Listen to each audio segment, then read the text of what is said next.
Introducing YouTube memberships, a fun way to support the channel while getting some exclusive perks. Click the join button to become a member now and get benefits like badges next to your name on videos, behind-the-scenes photos, advantages during the live trivia game, discounts on merchandise, private one-on-one video chats, the ability to request future video topics, and exclusive 8 to 10 minute videos on the history of the NFL. And now, on with our feature presentation. When you travel on the road for a football game, there are two things that constitute a really successful trip, where you got the job done and got everything accomplished that you needed to. Number one, you win the game. That should go without saying, but if you go on the road on this business trip and come away from the trip with one more win in your record than you started with, that's a positive. When you leave your home city, by the time you come back to your home city, if that win column is going up, you did something right. And number two, it's something that you take for granted, but you make it back in one piece. The goal of a plane is to get you from point A to point B. Ideally, you do it without delays and without any interruptions, but obviously, the world of air travel can be highly tumultuous and unpredictable. And we've done plenty of videos about teams having awful experiences with planes, where their plane had to divert or got delayed after a bad loss. You can learn more about one of those involving the Pittsburgh Steelers after a horrible Thanksgiving game against the Detroit Lions by clicking the card in the upper right corner. However, at the end of the day, when you fly from one airport to another, you assume that you and the entire plane are going to make it. So those are the two things for a successful trip: win and make it back in one piece. Sometimes you accomplish both of those things, but on just about every trip in NFL history, at least one of those was accomplished, even if it's the one that we all take for granted. And then, there's the team that you've been watching this whole time, the Green Bay Packers. Because holy cow, that did not happen to them. In 1978, during a game against the Denver Broncos, they had what can only be described as the road trip from hell. And honestly, when you hear this story, it's kind of a miracle that the entire team did not die. And I'm not exaggerating, and I do not say that lightly. The fact that I'm bringing this story up as one of the weird and wacky things in the history of the sport, and the fact that it's not common knowledge, a la what happened with Marshall with Southern Airlines Flight 932 in 1970, is actually remarkable, and is kind of a miracle. Because this is the story behind what has to be, without a doubt, the worst road trip in the history of the Green Bay Packers, and quite possibly, the worst road trip in the history of any NFL team ever. Before I talk about the actual incident in question, because trust me, it is absolutely insane, we need some context to understand the first part of the trip, which was the game itself. It's November 19th, 1978. It's week 12 of the NFL season, and as we're approaching the three-quarter mark of the year, we've got an interconference battle on our hands over in Colorado Rocky Mountain High between the Denver Broncos and the Green Bay Packers. This is an absolutely monumental game for the Packers, and I do not say that lightly. In fact, this might be their biggest game since the 1972 playoff game against Washington, which you can learn more about by clicking the card in the upper right corner. After a great start to the season, where the Packers were 7-2 through 9 games, were in first place in the NFC Central, and the entire NFC for that matter, and seemed to be on cruise control to make it back to the playoffs, things had fallen apart in recent weeks, following 2 straight losses to the Philadelphia Eagles and the Dallas Cowboys. Now, the Packers find themselves at 7-4 entering this game. Their 2-game lead in the division? Completely gone. The Minnesota Vikings had risen from the dead to tie the Packers up atop the NFC Central. Their playoff cushion? Completely gone. Only 5 teams made the playoffs in each conference, and you had 6 teams sitting at 7-4 or better. And to make matters worse, the Packers now had to go on the road to play the Denver Broncos, as in, the defending AFC champions with their Orange Crush defense, which was the best defense in the conference at just 148 points allowed, or 13.4 points per game, and a Denver team that was 4-1 at home this season, had won 8 of its last 9 home games dating back to last season, and dating back to the middle of 1976, including the playoffs, had won 16 out of their last 18 home games. Mile High Stadium was no joke, and if the Packers were going to avoid a 3-game losing streak and avoid having their season completely slip away from them, they were going to need to find some way to pull off this win. It was not going to be easy, especially with the Broncos as 9-point favorites and with a win chill of just 22. But it was something that, simply put, had to be done. Their season was on the line. However, as you can tell from these highlights, that did not happen at all. Not by a long shot. Green Bay's offense got nothing going all day, as when the final whistle sounded, the Broncos emerged victorious, taking it 16-3. Even the field goal that the Packers scored wasn't because of a great offensive drive. They fooled the Broncos with a 57-yard fake punt. Take that out, and the Packers had just 131 passing yards all day, of which 50 of them came in garbage time with the Packers down 16-3 with 2 minutes left, and the Broncos in a prevent defense. Green Bay couldn't stop anything that Denver's offense was doing in the second half. Denver quarterback Craig Morton, who you can learn more about by clicking the card in the upper right corner, had a great day at the office, going 12 for 17 with 174 yards, 1 touchdown, no interceptions, and a passer rating of 123.2, marking his highest completion percentage of the season at the time at over 70%, and marking his highest passer rating of the season at the time as well. Packers head coach Bart Starr made an absolutely idiotic decision late in the game, when with his team trailing 14-3 facing 4th and 2 in the Denver red zone, and about 6 minutes left, he had his team line up for the field goal, which makes no sense, seeing as the 2-point conversion did not exist back then. So you're just turning a 2-possession game into a 2-possession game. But I digress. That might be a dumb decisions episode down the road. He missed the field goal, by the way. Green Bay got nothing going on the ground, running for just 84 yards on 2.7 yards per carry, while Denver got everything going on the ground, running for 215 yards on 4.7 yards per carry, with Rob Lytle picking up 110 yards and a touchdown. If you take away Green Bay's fake punt, so you only count the plays where Denver's defense was out there and not their special teams, the Broncos had more rushing yards than the Packers had total yards. It was that kind of day. And Packers kicker Chester Markle missed 2 field goals, just to add insult to injury. The loss dropped the Packers to 7-5, and made it a severe uphill climb to have any shot at getting back to the postseason for just the second time in the post-Lombardi era. Bart Starr's team had completely squandered a great first half to the season. So look, the loss absolutely stinks, and there's no denying that. But the good news for the Packers, at the very least, was that they were going to get a warm reception when they landed in Green Bay. The Green Bay Chamber of Commerce was organizing a big meetup at Austin Strobel Airport on the field to greet the Packers upon their return from Denver, whether they won the game or lost it. Look, at the end of the day, Green Bay loved their Packers, and even if this game didn't go according to plan, and even if the team was struggling as of late, you can't deny the fact that this season had been a success in the eyes of many.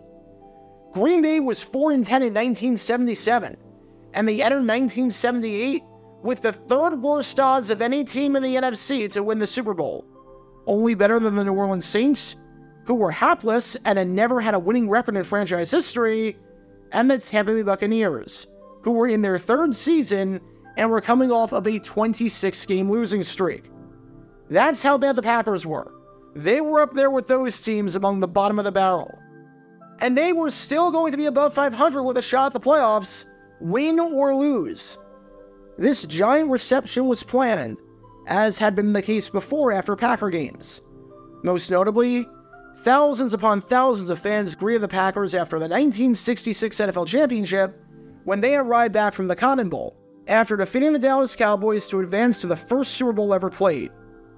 Said Mike Horn, the chairman of the sports committee for the Green Bay Chamber of Commerce, "If there's one thing Packer fans are known for, it's their loyalty to the team, through good and bad.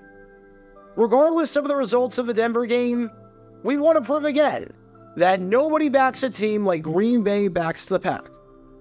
So the plan for the Packers to take the 2-hour flight after the game from Denver to Green Bay was on.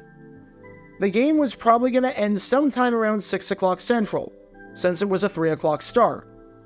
By the time they got packed up, got to the airport, and got on their flight, which was Northwest 727, it would be somewhere in the ballpark of 8 o'clock Central, and they would land in Green Bay sometime around 10 o'clock, maybe 10:30.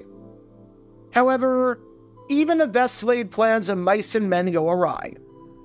By the time 10 o'clock rolled around, as in the time that the Packers were expected to land back home, there were somewhere from 130 to 150 people waiting for them to cheer them on. By the time they actually landed, though, the crowd had dwindled to a grand total of 2 people.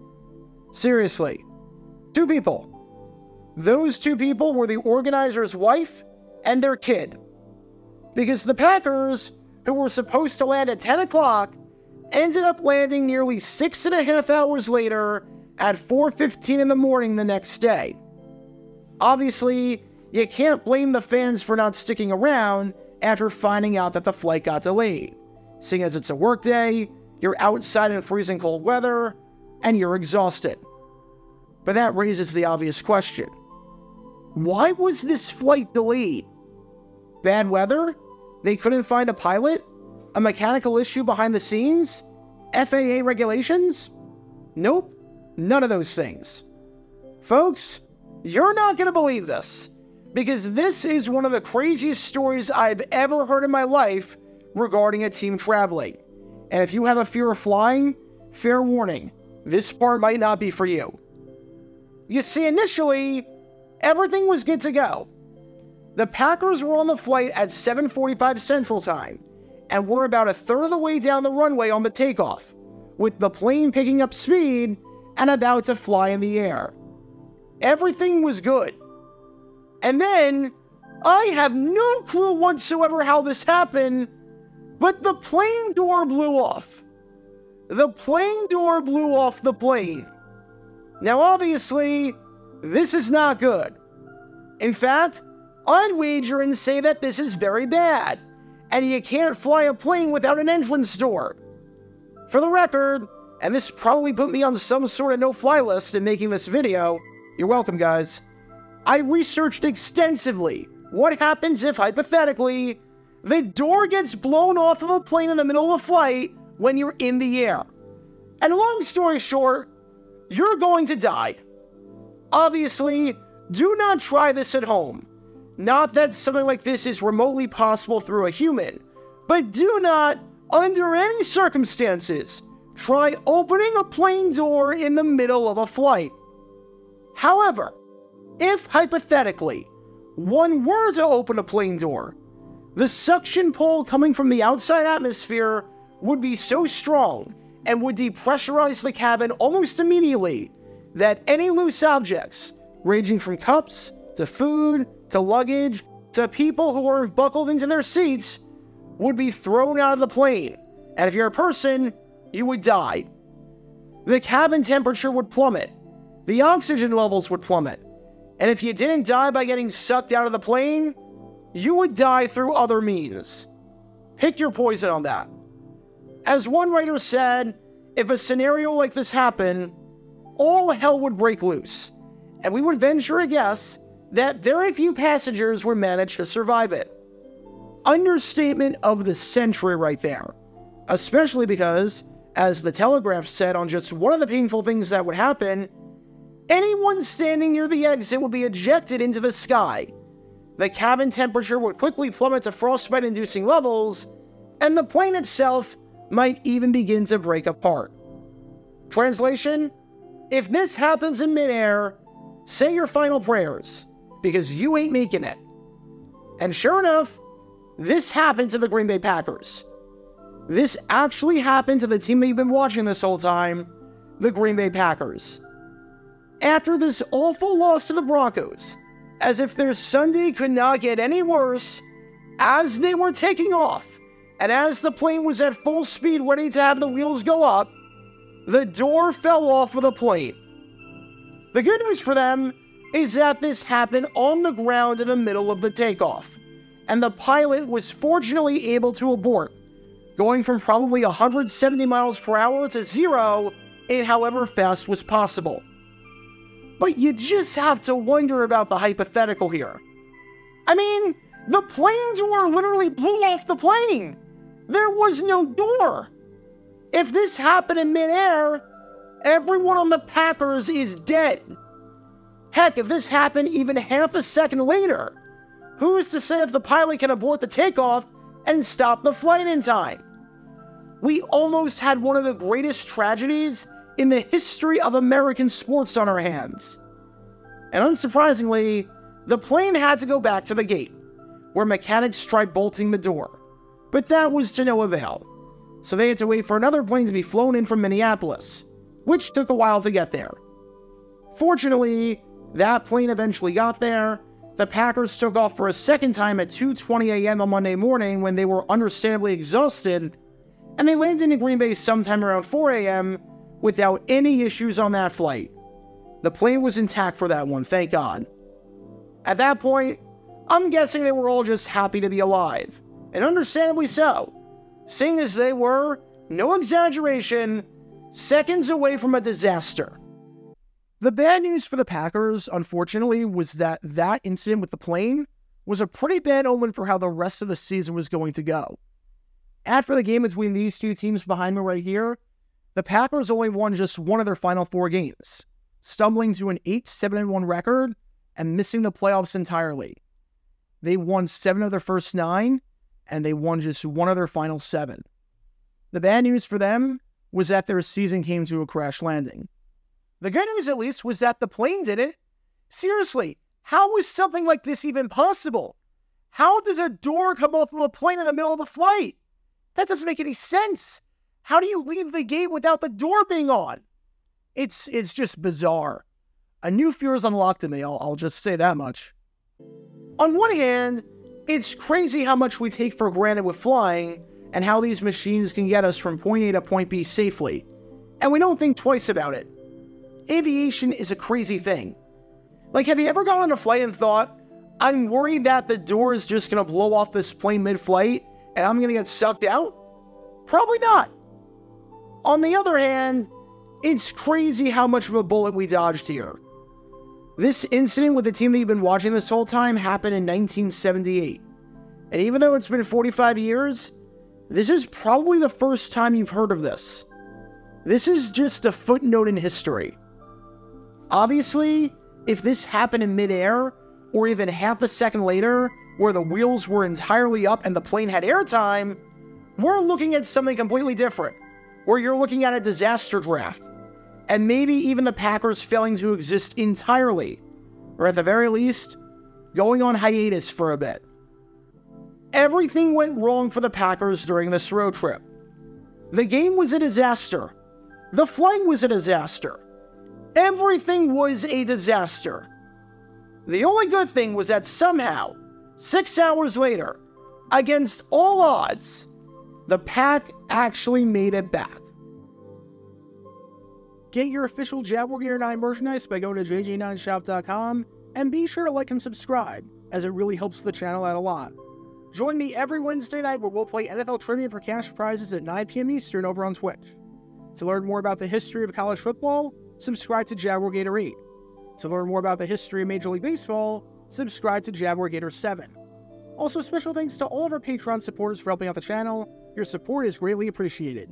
See how you can become a patron and request future video topics in the description below.